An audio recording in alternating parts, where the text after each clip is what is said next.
So this morning I want to talk about something that we don't discuss a great deal when we're talking photography. I very seldom hear about it, and it's what I call ergonomics.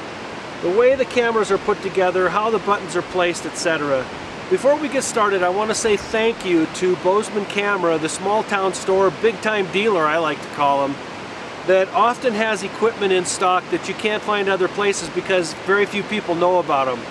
So if you're looking for something, give these guys a call. They were very kind and considerate to allow me to borrow the Sony A7R. I believe this is the A7R III, the Nikon D850, and I'm going to compare it. I want to show you guys some of the differences between these two big monster full-frame cameras and my Panasonic Lumix G9.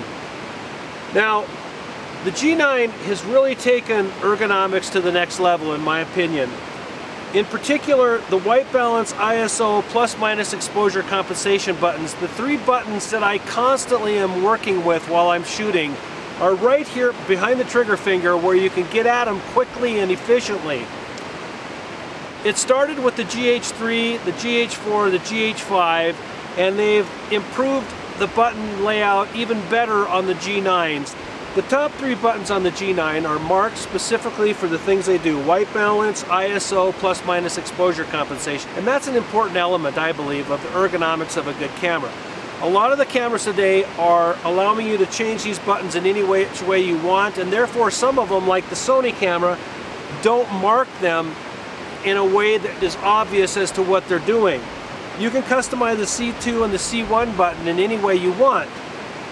But what happens is, oftentimes people will customize these buttons and then eventually forget what they've done.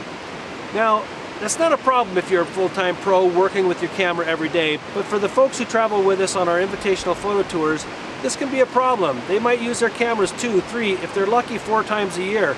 So when they come back to use their camera again, these buttons are not marked and they forget what they've done with them. That can be a problem. Nikon has improved their button layout with the D850 with the ISO and the plus-minus exposure compensation button up on top here. So this is kind of a little similar to what we're seeing with Panasonic. So those three buttons are a big part of the important elements of the ergonomics of the Panasonic Lumix G9. They've also incorporated those same three buttons in the vertical grip, which is something I use with the bigger lenses like the Leica 200mm 2.8, the Leica 100 to 400mm, and the new Leica 50 to 200mm 2.84. It gives you a little better grip when you're using the big lenses, but once again you have the three buttons up on top: white balance, ISO, plus-minus exposure compensation, the main dial right here. The only thing I don't like about the grip is that they've put the back button autofocus in a position that's too far out to the right. It's not close enough to the little joystick, which it is on the main camera. We've got the joystick and the back button autofocus right up here. So I would love to see them bring this back button autofocus a little closer to the joystick here in the vertical grip, which they could do in future versions. The second group of buttons that the Panasonic does well are on the back side of the camera. Now in the GH series, they had the display button over here on the right hand side, and that was problematic for people. They would accidentally hit that, it would change the LCD on the back of the camera, they wouldn't know what happened, and they'd have a tough time figuring it out. They've moved that from the right hand side in. All these buttons are now pretty much out of your way and easy to access, and you don't accidentally hit them when you're taking pictures.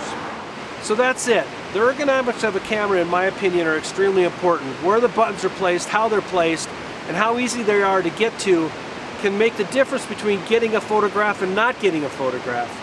Being able to remember what those buttons are set up for, as opposed to having a button that can be customized any way you want and forgetting what you set it to. So that's the ergonomics of cameras. Thanks for joining me. See you on the web.